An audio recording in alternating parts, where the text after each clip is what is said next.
Test.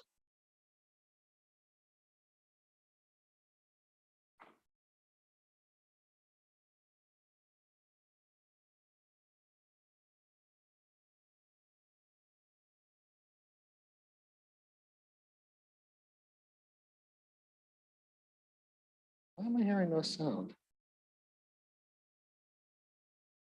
Hello, hello.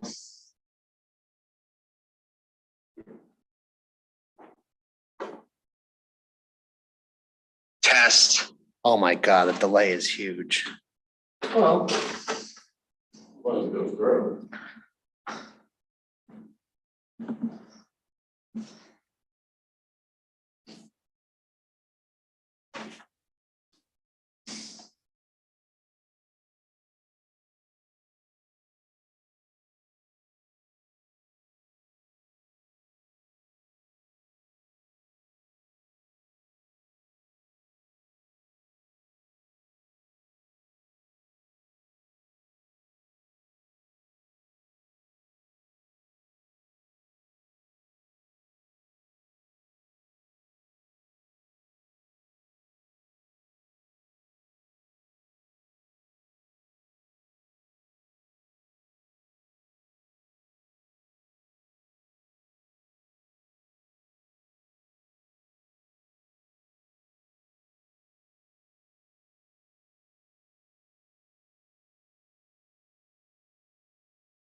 Why is that not changing?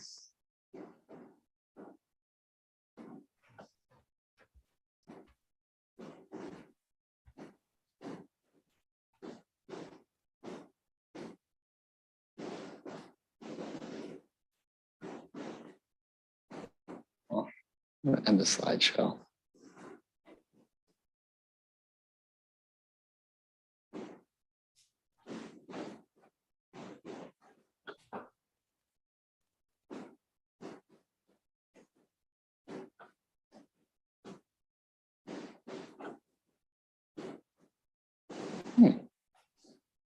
Where's everybody?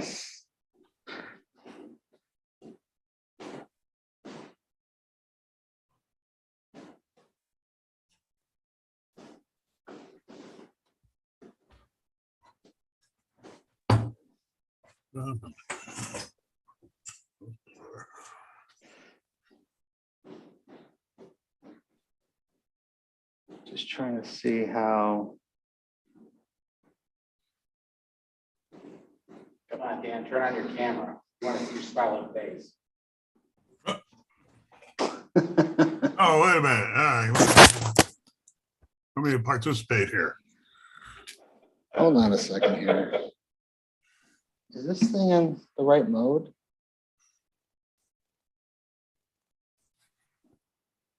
Start video. There we go. There's All right, More like it. But it's not showing the room. Wonder what's going on here. It is over the corner. No, but it should be showing the room here. That's funny. There's a delay. It should be showing the room, here though. There's a delay between something I move my hand and when it goes, I assume my voice also. Yeah, I don't know what's going on. That it should be displaying us in the room here. Oh, Yeah, can you grab them? I'll get off here. Well, that's not what we wanted to have happen.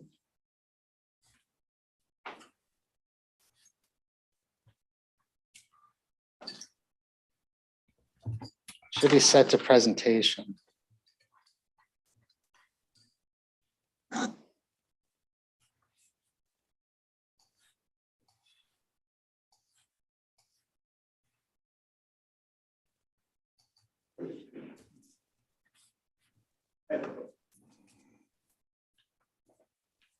Hello.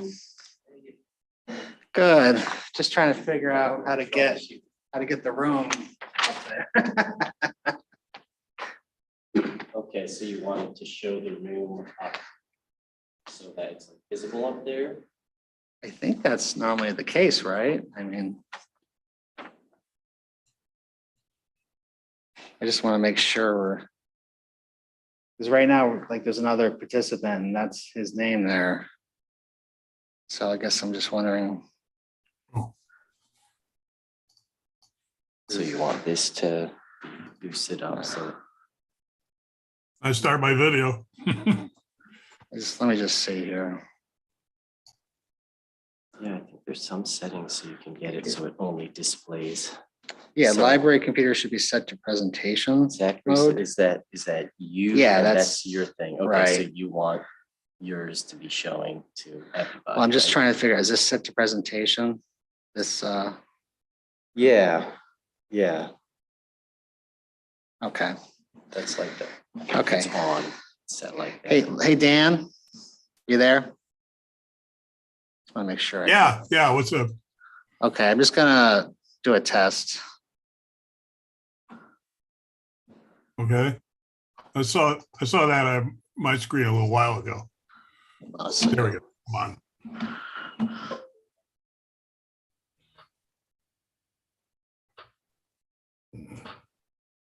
Oh, that's the continuity slide.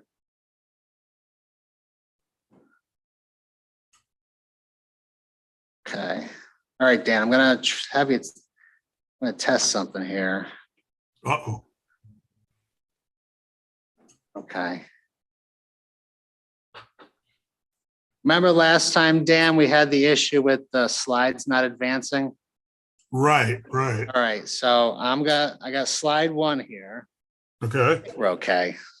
I think we're okay. I think it seems, I Yeah, I think- see CANA Council of Neighborhood Associations, Andrea Nicolay and Alyssa Kane. Yeah. okay. Hold on 1 second.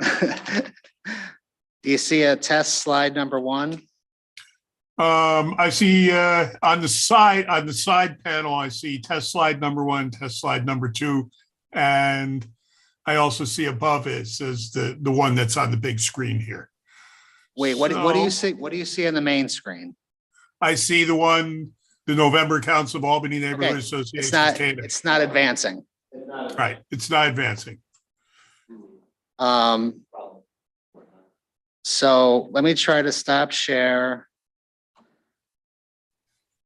Okay. What do you see now, Dan? I see test slide 1. Okay. Do you see test slide 2? I see test slide 2. Okay.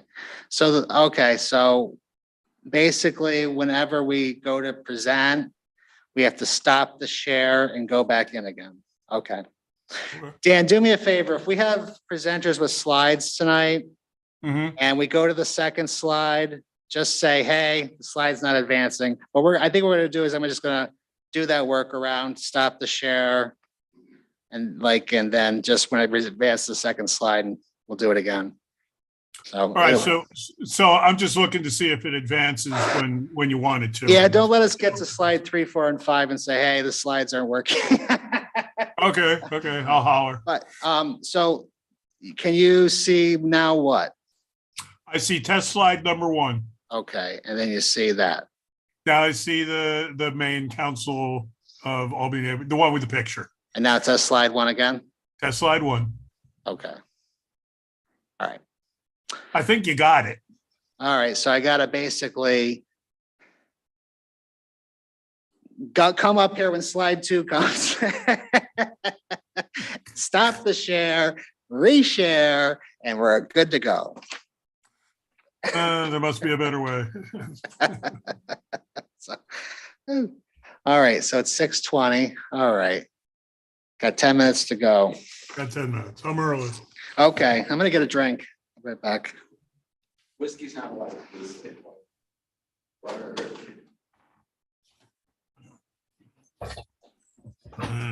Didn't know we were doing this live.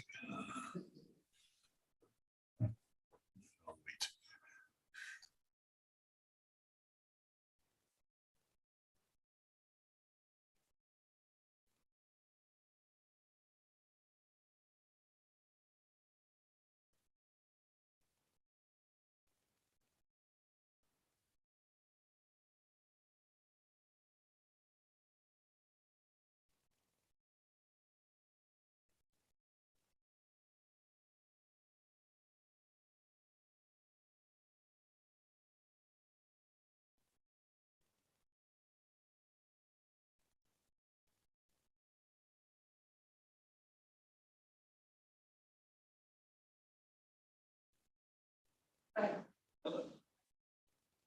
Andrea, I'm the new library director. Welcome aboard. Thank you. I'm happy to be here. You just missed Oh, wow. it. Yeah, I just went to get a drink of water, so. he'll be- Oh, no, yeah, I actually directed her to the water. Oh. Well, he was really looking for something a little harder, so it's good that you stopped. Good to see you, Andrea. Yeah, good to see you too. Do you have a slideshow or anything? No, Okay. should I have a slideshow? No. I was just checking ahead. So if you wanted to stand Okay. here and do your presentation. Yeah, that's that's good for fine. you. Yeah. Okay. Yeah, I'll be holding this piece of paper while I do it. Oh, but- that's great. No, that's good. And we have, this is all situated. We're streaming live on Facebook and YouTube. Wow, that's exciting. So. So many outlets. Whoa. Well, was the September was the first hybrid meeting since the pandemic? Yeah, so we were virtual for 2.5 years. And Yeah. Oh. what's interesting is we used to be like a 2-hour meeting, and in person, the time actually went by pretty quick. But on Zoom. 2 hours, a long It's tough to time. moderate, especially a big group on Zoom. Yeah, I came from Massachusetts where we had town meeting. I don't know if you're familiar with town meeting style of government, but 250 people all wanting to chime in on every zoning law,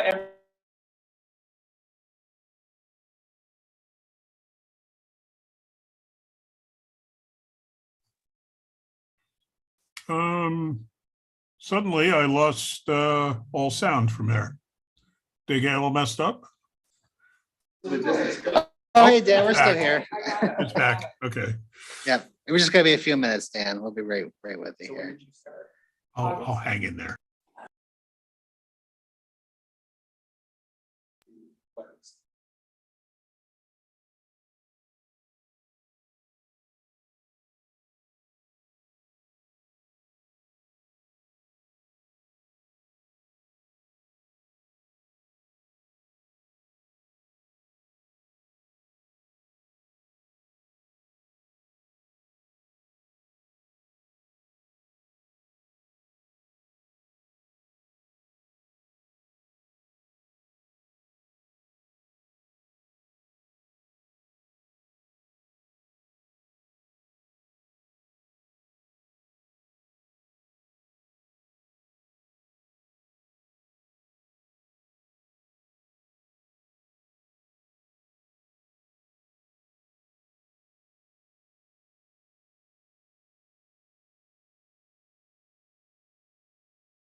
Hello.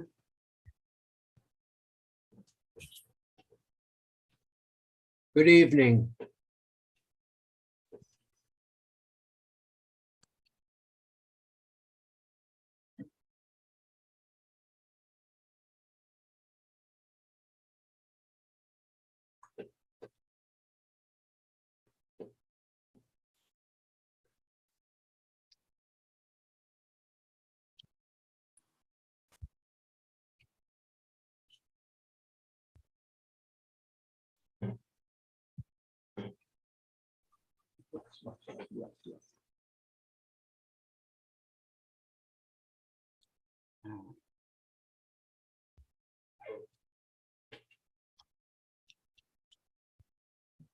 Okay, hi, everybody. How are you?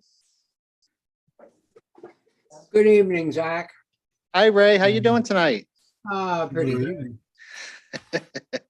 It's a Hey. beautiful day. Yes, yes. So we have Dan Van Riper on from Lincoln Park, got John O'Grady from West End, Pat Maxim from Washington, Esther Thornton. Hi, Esther. Good to see you. Hello. How's it going? Good to see you. We have Louise. Hi, Louise. Hi, Michelle. Hello. Hi. We got some folks coming on. Great. Good to see everybody. Just going to give it a few more minutes. Cat. Oh, Dan, what's your cat's name? Oh, you're muted.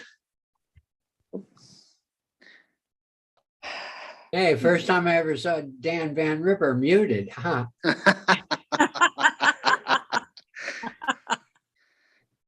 Oops. Her name is Pookie. Pookie? Pookie. That's the name Pookie. she chose. Oh, Okay, is that Faye Andrews, the City of Albany logo? Yep. Hi, how are you, Zach? Oh, good, good. to see you. Faye, are you talking about the new department? I can, except I think Alyssa's coming in person, so Oh, she is. Oh, Yeah, good, I great. think so, but Fantastic. Okay, yeah. great, good. Well, Mhm. thanks for coming. All right. Got Officer Webster. Thank you, sir, for joining us. Yeah, you can't see. Hello, Zach. Good to see you. Good to see you. Hi, Holly. Good to see you. Andrew? The infamous Andrew. Yeah. Hey. I'm not infamous. Just eating like I'm eating like Pat.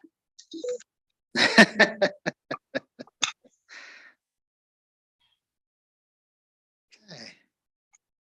Just gonna give it a couple more minutes, folks. We'll get meetings started shortly.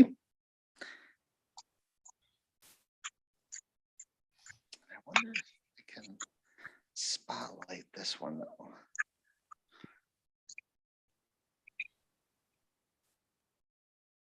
Hey, everybody, do you see the full screen of the room here at the library? Yes, we do. I do. Oh, perfect. I Yes. think I figured out something new. Good. But you look awfully small.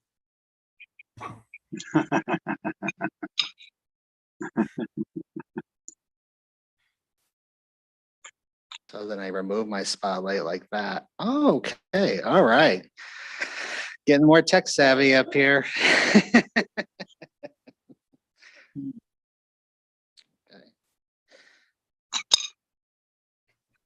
Can't see the top, Pat says. Yeah, you can see that just the top of the screen, right?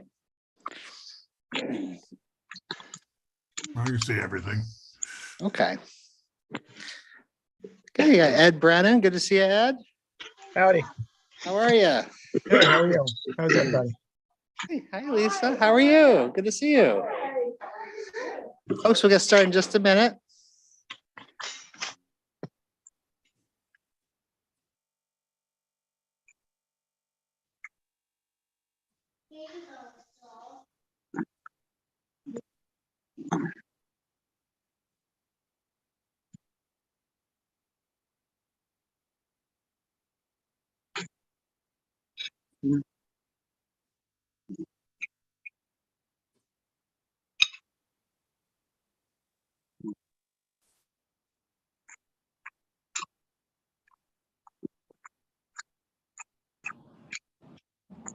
Okay, folks, it's 6:31. Let's get the meeting started. Thank you for coming tonight to our Wednesday, November 2nd, 2022 Council of Albany Neighborhood Associations meeting. I'm Zach Simpson, CANA Chair. Thanks everybody for joining us tonight, either here in person, on Zoom, on Facebook, on YouTube. It's good seeing you. All right, so to get the meeting started, why don't we go ahead to the Albany Police Department for your public safety updates for this month. Good evening, everyone. Dan Webster here, Albany Police Department. I'm just going over this month's stats. So, all right, the last month has actually, since last we talked, I know I've been going over our motor vehicle theft for the year being way up. And we've really gone on a campaign to get out and, to the public to lock their doors and keep keys out of the car. And I'm hoping it seems to be working. We dropped 13% over the last month of stolen motor vehicles at a time of the year where I expect it to go up because the colder weather, people leave their keys in the car, their car running. That doesn't mean we didn't have it happen. Somebody had it happen the other day. The guy ended up had a gun in his glove compartment and somebody stole his car. So, because he left his keys in it. So it's still happening. And that turned into a big problem for us. But we still want to push that, the keeping the keys out of the car. And so that's that. But it is down 13% in the last month. I think if we can keep pressing it, and I know get sick of hearing it, but people really need to hear it. If you can press that to your neighborhoods. Burglaries are up 54% for the year. Like I've said last month, it's a little bit of an alarming trend, but I think in comparison to last year, people are just not home as much. And that has stayed steady over the last month. Robberies for the year are up 34%, but down 52% from last month. So that's that in the 30-day comparison. So over the last month, we seem to have had a crime drop a little bit. It might be the weather, but the weather's actually been pretty decent. So I'm hoping that trend continues.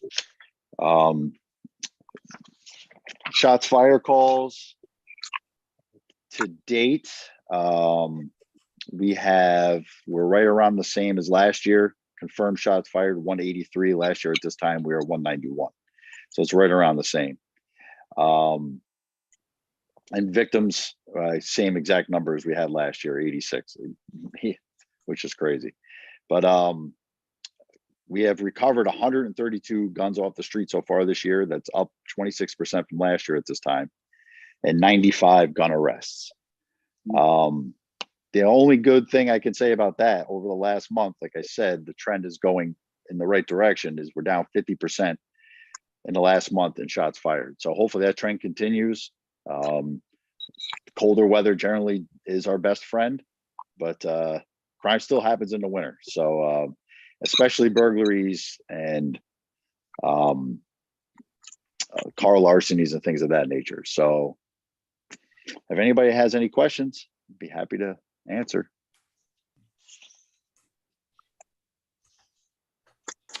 All right, Pat Maxon from Uwana has her hand up. Pat, go ahead, just unmute yourself. Yes, I'm just wondering if you could give us a little bit more detail on the robberies.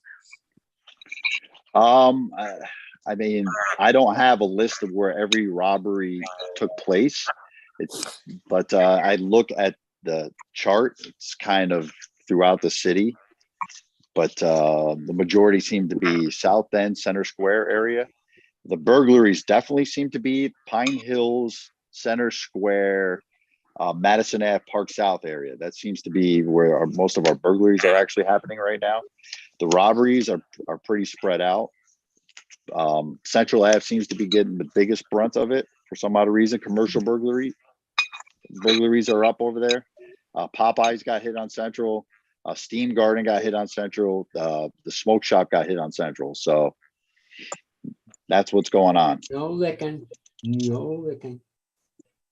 No licking either. I'm sorry, I'm talking to my dog. I know, no worries, no worries. Yeah. I do have a question for you. Go ahead, Ray. Several years ago, at the beginning of COVID, there was a huge increase in domestic violence incidents. You don't mention those anymore. Yeah, well, that's not one of the stats that I get when I do the stats research, but I can tell you domestic violence is always something that's happening. I can look into for next month what our stats are exactly on that. That's just not something they send me. So, but I can find out. I'll look into that. At one point, during COVID, it was bad because people were all stuck in the house together. So, I mean, yeah, you can imagine, but I haven't heard anything that would tell me that it's higher than it is normally. Yeah, but for next month, I will find out. Yeah, I'd like to know what the normal is. Yeah. Yeah. Hey, Hey, Ray. Hey, Dan. Sorry to interrupt. Yes, the one reason why this is starting arrogant. I'm sorry. The one reason why they don't usually include that in the normal stats is because with domestic violence, the suspect is known and most of those cases are solved within a timely manner. Whereas, whereas like a car larceny, a robbery, an assault of an unknown suspect, those are in a different category, because usually with domestic violence, like a domestic burglary or a domestic assault, the suspect is known and arrests are made in that. So those are different categories. So what Dan's talking about is when he asks the Crime Analysis Center for the stats, usually they will not include those because those are usually closed out in in a timely manner. Right, Joe, I agree. I understand that. But, with the major emphasis that should be there on mental health, this is an indication of, how serious mental health issues are. And I think people need to know that. Okay. Well, But you can't really correlate mental health with a husband who comes home intoxicated and assaults his wife. So that's why a lot of times we don't keep domestic crimes in the same category as mental health. That's a totally different category. I could check with my contact with the Capital District Psychiatric Center, see how many people are currently being treated up there that have been victims or the suspects in domestic violence, if that would help. I don't know. I mean, it just, emotionally disturbed or mentally ill people, again, there's a distinction. But I think people have to realize that there are problems in both areas. Oh, no, absolutely. Absolutely. Mental health in the past 2 years has definitely seen an uptick because of the lack of human contact people have had and just, being trapped in their house and everything. That is definitely plays a factor. But I'll look into that. I'll ask the director of mobile to see if they might have some type of way to quantify that and put it into numbers. And I can try to get that for the next CANA meeting.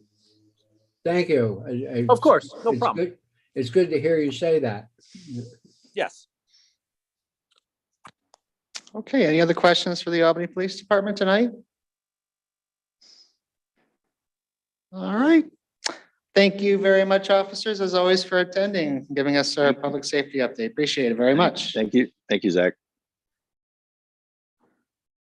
Okay, spotlight. Okay, so I'll welcome to the floor now. Our first presenter for tonight is Andrea Nicolay. She is the pretty new executive director of our Albany Public Library. So thank you, Andrea. Whenever you're ready, go ahead. Thanks. Thank you. Can you hear me? Zoom land? Everybody can hear? I can hear you. Okay. Great. All right. Well, I'm really happy to be here. Thanks for having me, Zach Simpson and CANA. I just want to tell you a little bit about myself. I want to talk about getting to know Albany. I want to talk about some library trends we're seeing. I want to talk about what's new at APL and especially North Albany, which is one of the newer things at APL.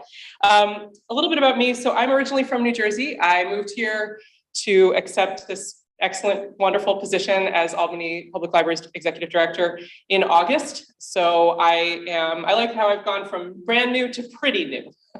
So that's still me. I am a resident of the city of Albany. I live downtown. I'm a member of the Downtown Neighborhood Association. After growing up in New Jersey, I went to college in Massachusetts. I then moved to New York City to work in book publishing. I went to Queens College, CUNY, for my master's degree in library science.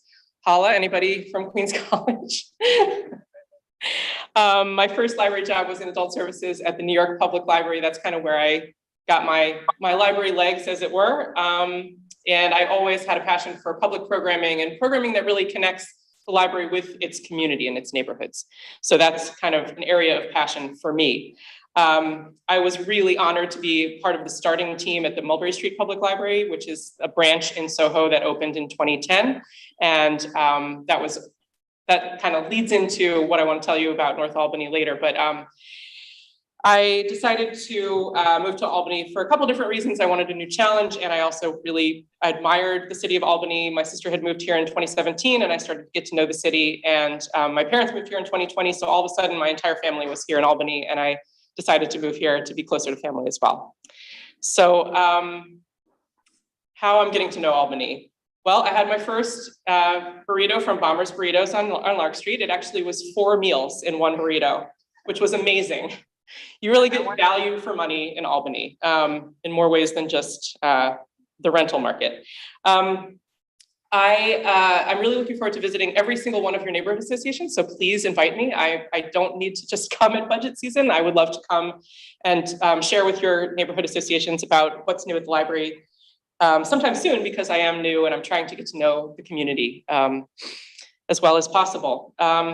One thing I would love for you to take back to your neighborhood associations is the fact that throughout November and December, I'm hosting 7 meet and greet opportunities at all 7 of our locations. You can find out about these meet and greets on our events calendar and on the back page of our program, which you probably are familiar with.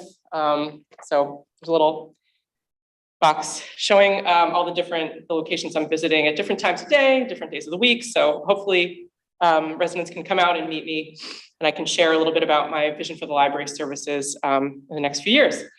I want to share some circulation trends with you, and I'm talking fast because I know I only have 15 minutes with you.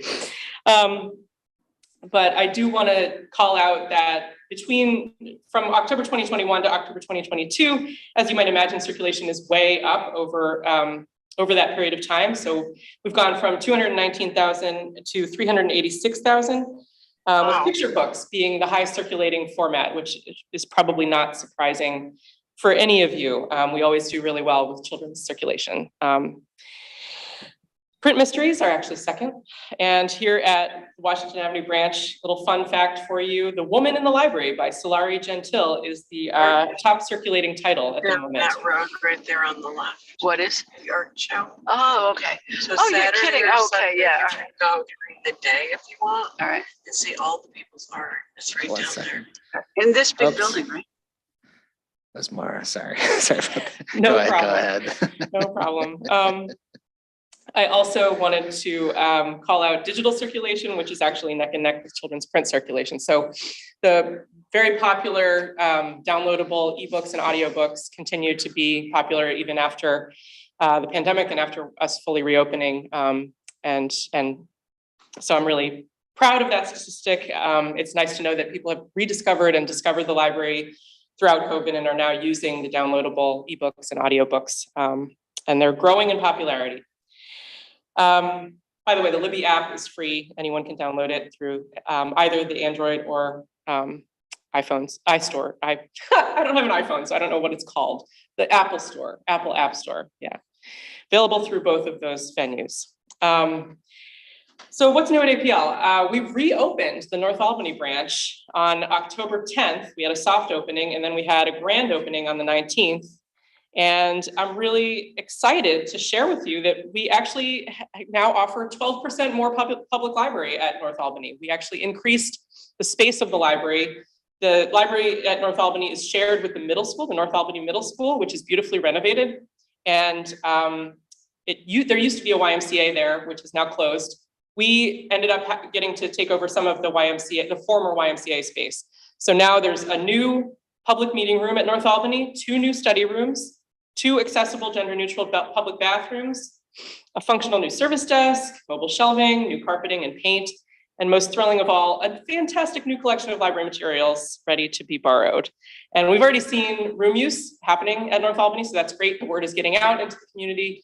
And we know that public meeting room space is so valuable and such a hot commodity for these almost post-pandemic days. I also wanted to mention that North Albany is a full services branch library. So we circulate all of the wonderful things that we circulate at all the branch libraries. We also offer CDTA cards. So it's a real full services branch. It feels like a very small little living room, but it's a real full services branch. And as I said at our opening ceremony, when you borrow a library book, you have to return it in good condition. And it's sort of like the The library borrowed the branch back from the community, and now we're returning it in even better shape than it was before. So please go and visit North Albany. Another item I wanted to mention are book challenges, which have seen some increases across the country. Fortunately, the Capital District has been really supportive of the freedom to read, and we haven't really seen challenges in the past decade. Last month, we celebrated Banned Books Week, and we talked about the importance of the freedom to read and how vital it is to support that within our libraries and our community. I also wanted to mention that one of the great pleasures of my job is working with the Friends and Foundation of Albany Public Library. And if you're interested in becoming part of that board, I know that they're accepting applications. So please share that with anyone you know who might be interested. Lastly, I will share, I'll share some observations in an article, an excerpt from an article I recently read about libraries. So as we know, our society has no shortage of challenges and problems, and our public libraries are part of the solution. Bloomberg published an article on October 26th by Richard Florida and Brooks Rainwater titled, "Libraries Can Unite a Lonely, Divided Nation." The tagline of this article is, "The time has come for a great reknitting across America. The country's most egalitarian institutions, its public libraries, are a crucial place to start." The article goes on to talk about how this country needs to reknit our frayed social fabric. Many institutions can play a role in this great reknitting, from schools and churches to businesses and voluntary associations like your neighborhood associations. Libraries are so much more than storehouses for books. We are crucial pieces of social infrastructure. And social infrastructure, as the sociologist Eric Kleineberg defines it, is the kind of infrastructure that facilitates human connection and interaction and civic engagement. Libraries offer so much: the chance to interact with someone from outside of your social bubble and take in an exhibit that makes you think, or join a public meeting. And there's really no other institution that serves that purpose in our society. So I encourage you to continue supporting libraries. We are the place where civility and compassion are promoted, intellectual freedoms are defended, and we are like that person in your life who knows so many people that when you turn to them for help, they'll tell you where to find it unless they can help you themselves. I see this every day play out in the branches of Albany Public Library, and I know that many of you out there already have cards and are proud supporters. And I just want to thank you again for having me here tonight and allowing me to share a little bit about myself and about why I'm here in Albany and some of the news from APL. So thank you, Zach Simpson, and thank you, CANA, for Let's having see me. if we have any questions. Thank you so much, Andrea. Does anybody have questions for Andrea? I have a question. Okay, Zach. Well, first I have to compliment the library on this new equipment to allow for CANA to be a hybrid meeting now. Is there any plans on expanding hybrid capabilities to, say, the Pine Hills branch and on any other branches in the system? Well, no current plans, but I think that's a great goal to pursue, because as we know, ever since the pandemic has started subsiding, there is a great interest, and as evidenced with this meeting tonight, there's a great interest in hybrid meetings going forward. In fact, there are many more of you on Zoom than there are here in the audience. So in person, I should say. So yeah, we look forward to expanding this kind of technology support for hybrid meetings. It is a question of planning and money, of course, but yeah, that would be a great goal. John, do you want to give Colin the mic?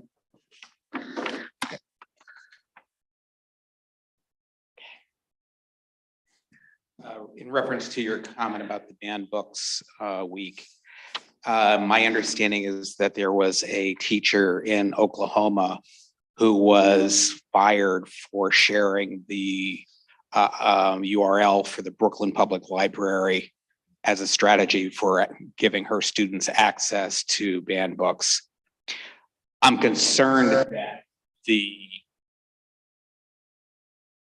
victim in all of this is a public school teacher, and that we shouldn't be putting those professionals in the line of fire for repercussions from trying to provide freedom of access. Do you are there any strategies you can think of that the Albany Public Library could be at the forefront of that movement of trying to provide freedom of access in other communities where this is an issue without going through or relying on public school teachers who are obviously going to be having, crosshairs and their backs from the people that are so rabid about this issue? Well, first of all, for those who don't know, the Brooklyn, or the New York Public Library, and I believe the other libraries that serve New York, the greater New York City area, have offered this great collection of e-content, digital downloadable ebooks and audiobooks that cover a wide variety of the books that have been banned over time. So that had been publicized, and that was, of course, part of the story that you just referenced. I think that part of our core services here at APL is making sure that access is equitable across formats and for as many people as we can reach in our service area. So fortunately, APL is part of this Upper Hudson library network, library system, where there is a pool of titles that are available to anyone who can get a card in New York State. And particularly if you're an Albany resident, you have access to even more titles that Albany purchases for the purpose of digital download. So we try really hard to always promote this as a resource for anybody who has an internet connection. We also have been pushing for greater internet connectivity across the city. So with the Keep Albany Connected initiative through FFAPL, our Friends and Foundation of Albany Public Library effort to put Wi-Fi into housing authority complexes, that has been a great way to make sure that there's even more access to these collections than there was before. And one of the really critical things about making sure that that access exists is the fact that books are windows and mirrors, right? Like we always talk about this. We always talk about the fact that kids need to see themselves in books, and kids need to see other people and other people's experiences through books. All of us do, actually. It's not just kids. So by providing the internet access outside of the library in communities where it might not be as stable or available, we're making sure that there's that much more access to these vital materials that help people understand each other and grow up in a healthy society. I hope I answered your question somewhat. Are young people, are students in states where this is an issue eligible to get a library card so they can access the Upper Hudson Library system? No, you have to be a resident of this this region to get a library card and get access to that pool of resources. It's not quite equivalent to what NYPL has, but we're very grateful that NYPL has offered what they've offered. Okay. Thank you. Esther Thornton, New Albany, has her hand up with a question. Esther? Hi, I just wanted to say I realized a little too late that this meeting was also in person. I would have been happy to come there and meet you in person, but I'm here via Zoom. And that was actually a question that I had, that pre-COVID, the libraries were used by groups like mine as meeting places where we could have in-person meetings. Obviously, that hasn't been an option for a while now, but I was wondering, do you plan to reinstate that option for all libraries and meeting rooms? And I do want to say it wasn't always that easy to arrange a standing meeting for a group. It was kind of, you couldn't really reserve rooms very far in advance. And, that sometimes made it difficult to find an available slot for a neighborhood group. So I just wondered if you have any plans in that regard. Yeah, so first I want to address your question about meeting room use. We have opened all our meeting rooms, so you can book them now. And that's really good news for all of you. And of course, there's the new meeting room at North Albany. So, get on that while it's hot. But as in reference to your question about booking way far in advance, our meeting room use policy is actually deliberately the way it is because we want to protect the spaces from being constantly booked by the same groups. That creates a barrier to access to the room. So we, the reason that you can't book out like a year in advance or consistently the same room, same month, same time every month is because we need to keep it democratic. And that's the explanation. Okay. Thank you. Thank you. Okay, well, I think that's all the questions. Thank you so much, Andrea. Thank you for presenting to CANA. We appreciate it. Oh, well, thank you, Thank you. Zach. Thank you, Kana. Okay, so our next presenter tonight. No, just an applause. That was just an applause.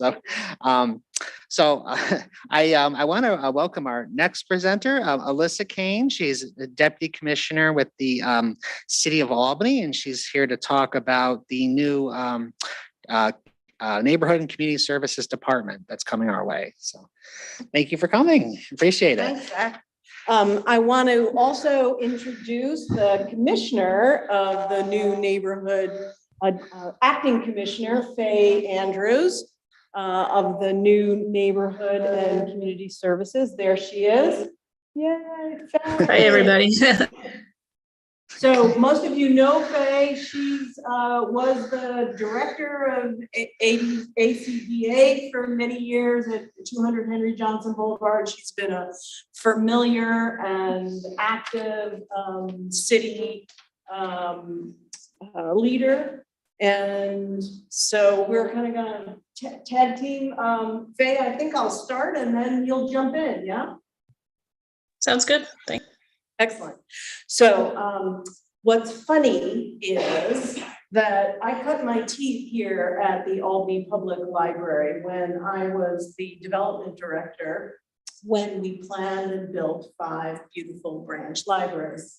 And it was in this room, this very room here at Washington Avenue, where we pulled the neighborhood associations together and created a year-long planning process to design and really think about what we wanted in libraries. And it was a profoundly important experience in what neighbors can do when brought together in a process and a respectful manner where information could be gathered and shared.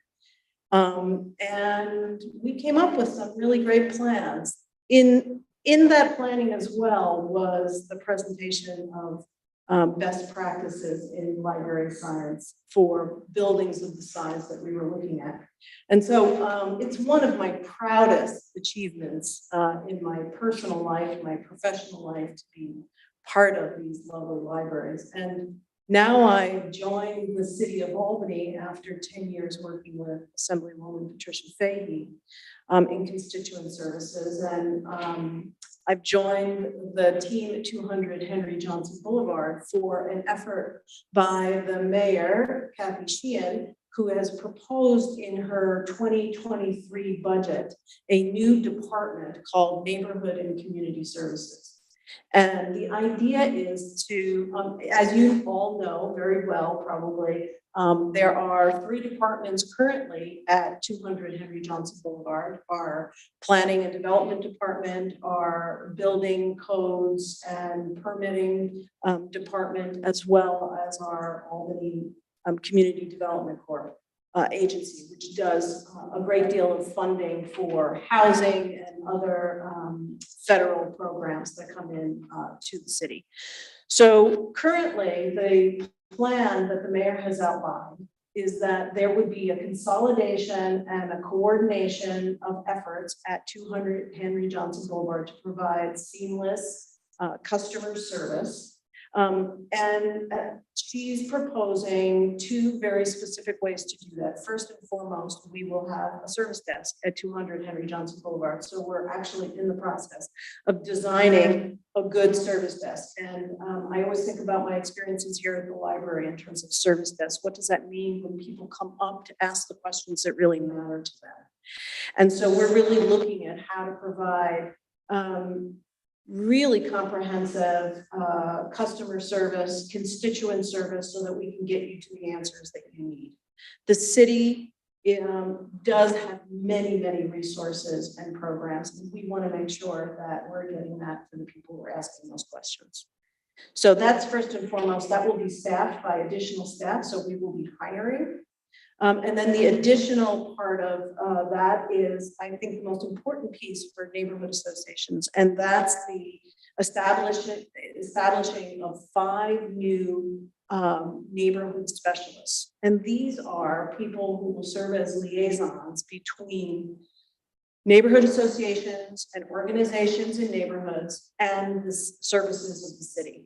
Because what we hear often, and as many of you know, when you navigate going about solving the problems of your neighborhood, there's a lot of directions to go in, and sometimes that can be very frustrating.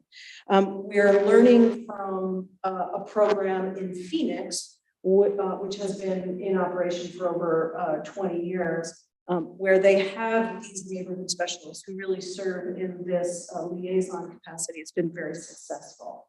And the idea is that not only does the specialist bring out programs and services to neighborhoods, they're also collecting from neighborhoods the issues, concerns, and questions so that they can be better managed by us, and we can help in a more comprehensive way.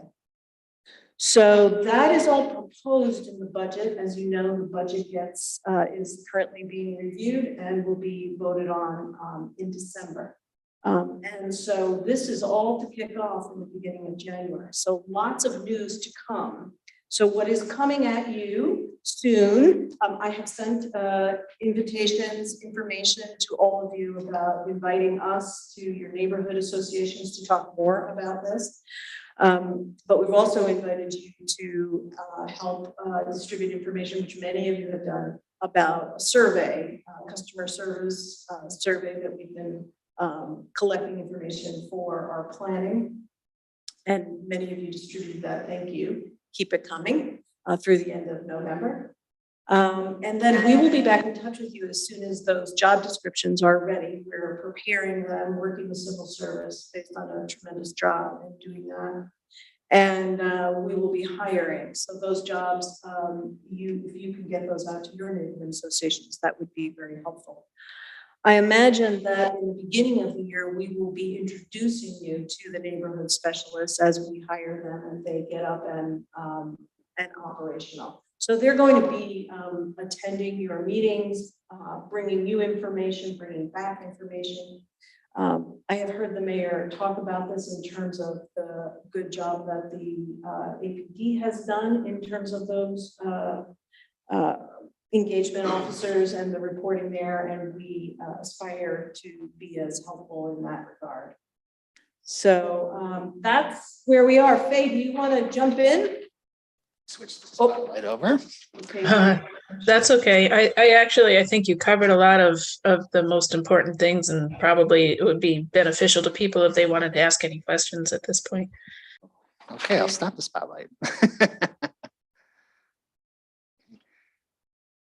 Does anybody have any questions about the new department? Oh, yeah, you've got a question here. Oh, got a question here in the audience. Remind me of your name. Oh, Colin, sorry.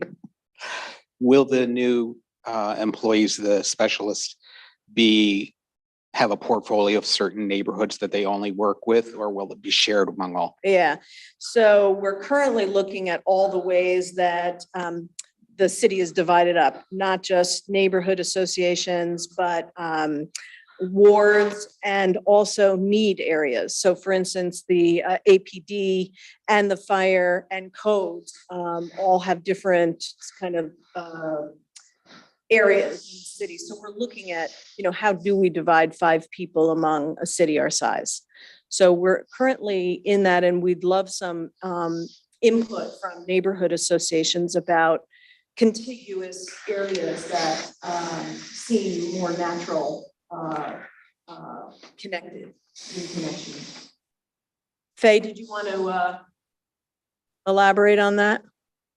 I don't think so. I think that this is going to be the hardest part for us in terms of how to identify what neighborhoods will be included on each person's, because we know we've got a lot more neighborhoods than we do staff persons, at least for the first year. So, we're certainly looking for a lot of input because, the neighborhood associations are an expert on those things, and, we'll be asking for input on that.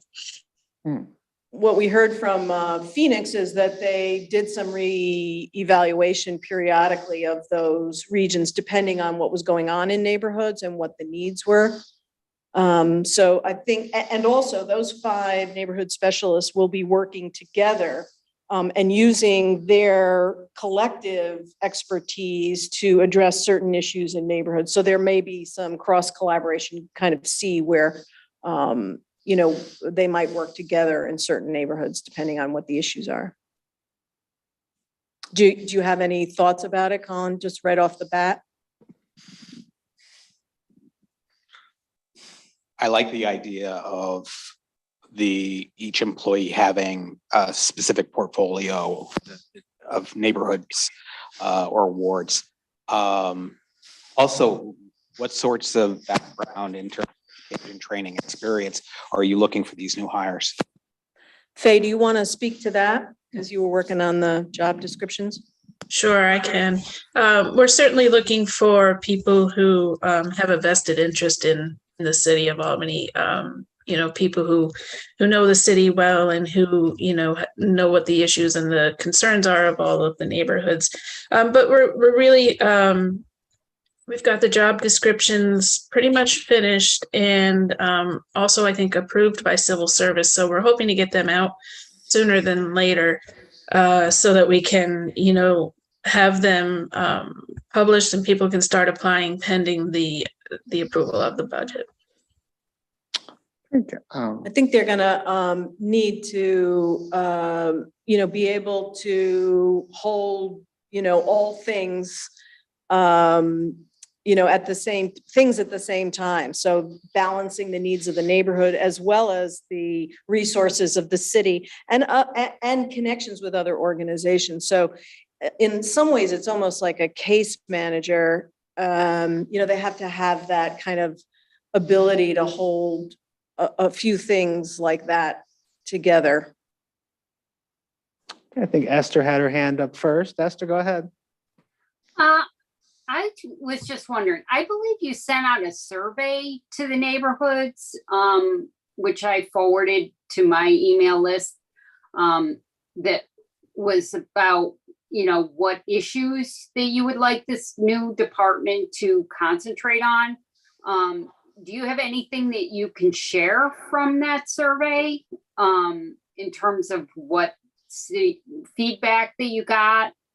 That people are looking for in terms of areas of concentration?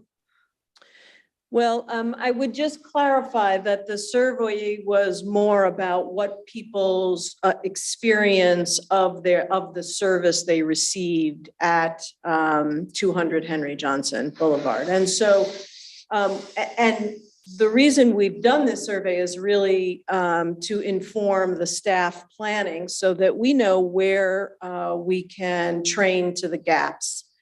Because customer service is hard, and the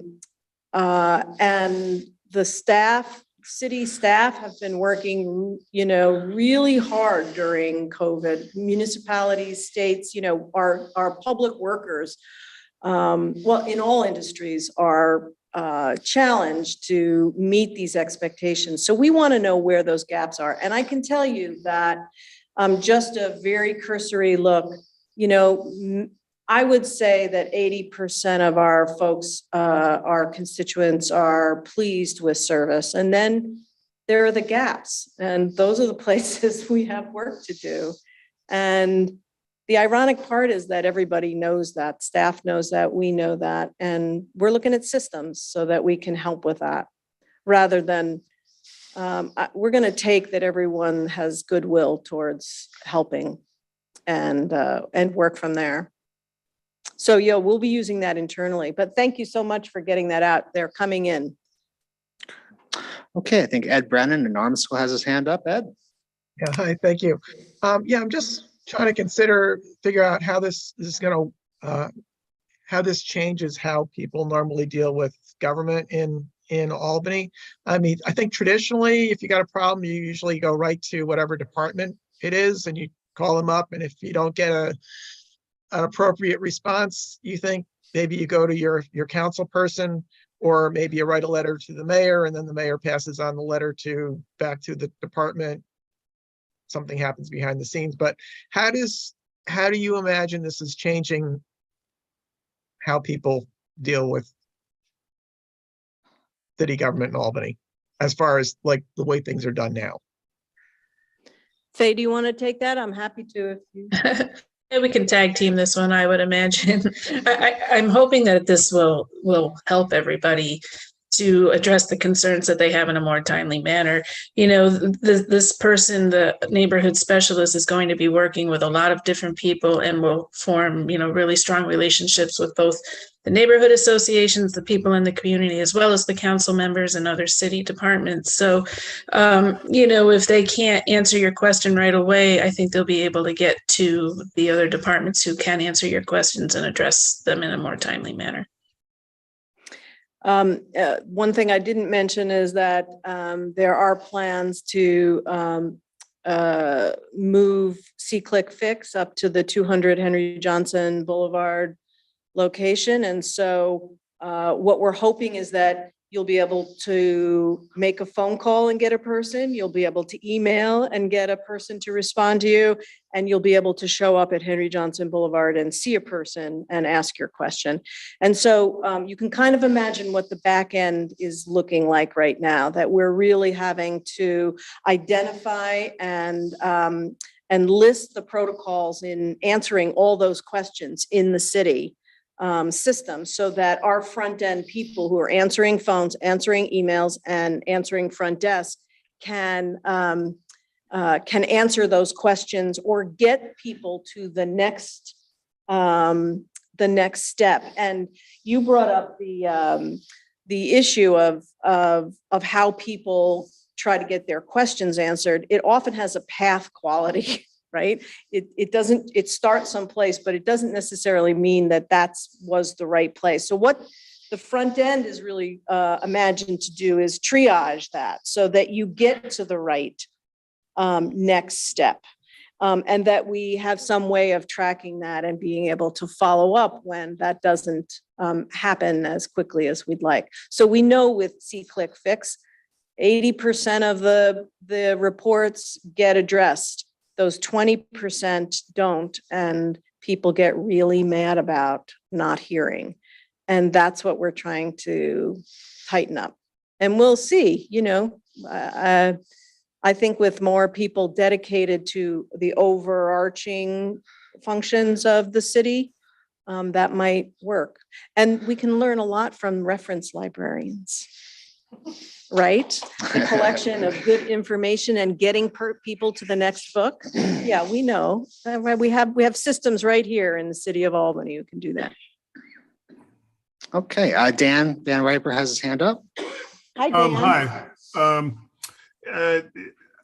I think Ed's question was really interesting. What changes is this going to bring? Because if you go back a little bit in history, not too far back, the traditional method for getting things done in the neighborhoods was always you go to your ward leader, and the ward leader goes and talks to the right people and delivers to the neighborhood. Well, that system broke down during the reign of the last mayor, and we really don't have a system. When early on in the codes committee, the CANA codes committee, we were looking for we called it a one-stop shop concept for the city to deal with issues and complaints that people had. And the last administration pretended to take an interest in it, but they never really set anything up.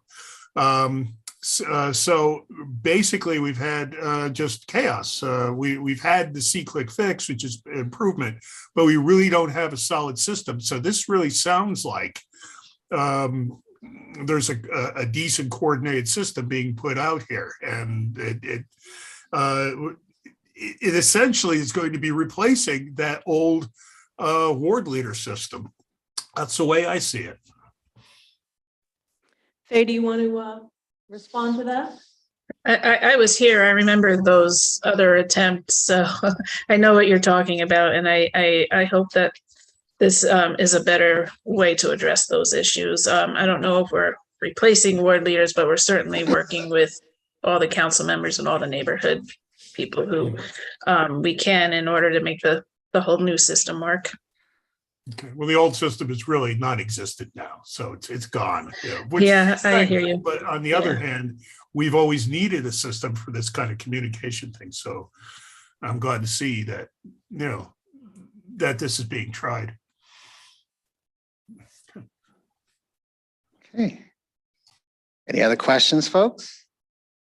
Oh, we got Holly Katz with her hand up. Holly. Hi. Hi, Holly. Hi, how are you? One of the things that I find with the current system with see-click fix is that if we complain about a property, it has to be posted and it has to be a certain number of days before anything gets done. This is not a good system because if you've driven down our street, you see all this garbage in front of one of the houses which has already been posted several times. And it's essentially a health hazard.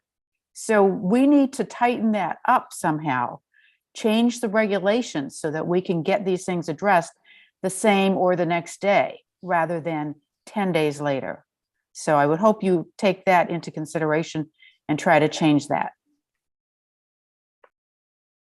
Yeah, I think I hear what you're saying, and I think that part of what the neighborhood specialist's role is going to be is, to look at some of the policies that the city has, and if we can work to improve them and change them, that's something we'll look forward to.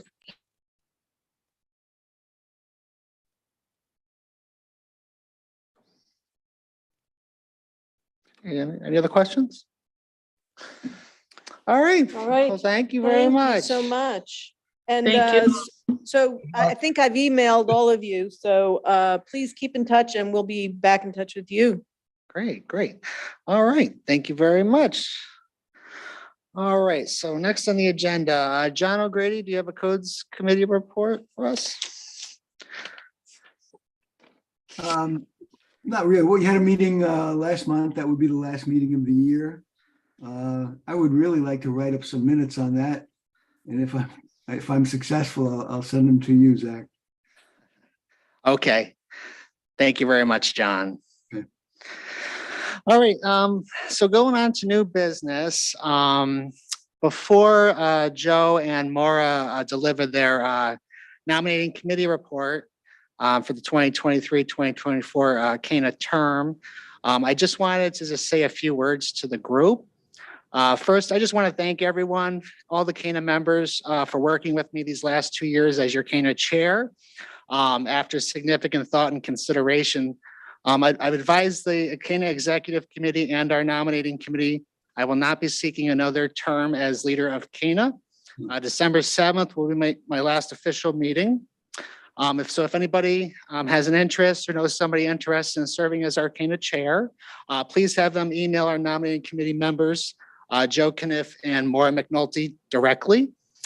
In addition, I have relayed to the nominating committee, I would have an interest in serving as our CANA secretary for 2023-2024. I think having me in that new role that was created earlier this year is going to be highly beneficial to the new CANA chair by helping with responsibilities that exist as far as email communications, disseminating our meeting minutes, keeping current with our social media updates.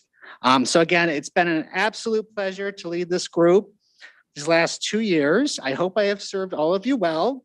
But due to my tenure coinciding with some escalating demands professionally and personally, I just don't have the bandwidth to take this on another term. And I hope you can understand and appreciate my decision. So I am going to now turn things over to Maura and Joe. The nominating committee report. Good evening, everybody. This is Joe Caniff. Maura's here on the meeting via Zoom as well. I just want to say that I truly believe that neighborhood associations are the fabric of our city, and CANA is a common thread that keeps all those neighborhood associations up and running. That's very important to the quality of life for all of us here. So we need to make sure that we keep CANA alive and well. We all know now that Zach is intending to step down from the chair position, so we are looking for a candidate for run for chair. And as Zach said, we need to stress that he is willing to serve as secretary. He will still be very active, as he always has been, with CANA, and available to the new chair for assistance and familiarization with the responsibilities of the position. And Zach, thank you for the countless hours and energy you have funneled into keeping CANA running on course, both as chair and on the executive committee. So again, we are looking for a candidate to run for chair. The current vice chair is reluctantly willing to continue, but because of his busy schedule, he often misses meetings and would prefer we found a candidate that could be more available more often. So we're looking for a candidate for vice chair. We're all set for the secretary position. Thank you very much, Zach. And we need a candidate for the treasurer position, and we need candidates for the 2 executive board positions. That being said, are there any volunteers in the audience tonight who might be interested in taking any of these positions? And if you're not sure that tonight is the night you want to answer that question, you might want to discuss that decision with your significant other. Please take your time, but get in touch with Maura, myself, or Zach, and we can make sure that that information gets to the nominating committee. We also have a few suggestions from Zach for a lot of these vacant positions, we will be reaching out to them during the next month. So once again, we are actively soliciting candidates from our membership. If there's anyone out there who's interested, please let us know. If there are any questions about what's going on with the nominating committee, let us know right now. Does anybody have any questions about what might be involved in being on the executive committee, for example, or treasurer or vice chair at this point? Well, how many people do you have on the executive committee right now who want to be on the executive committee for the next term? Did you have a few people who've already volunteered? Or We who have already said 3. so? Okay. We have 3. We have 2 positions that need to be filled. Okay. What does being on that executive board entail? Zach, could you address? Sure. that? You know, we do periodically meet at the executive committee level to discuss, you know, pressing issues. We certainly had several in the first year. I think we had maybe 1 this year. It's not a terribly involved commitment. It's just, you know, this is codified in our bylaws to have an executive committee. And, you know, I appreciate people that have indicated they want to continue to serve. And I would hope that a couple more people may want to step forward. Zach, can you clarify for people, it's a 1-year commitment or a 2-year commitment? 2 years is the term. And I just want to also thank Joe and Maura for serving in this role this year. I appreciate your time and your efforts. Well, special shout out to Joe. He's been a hero.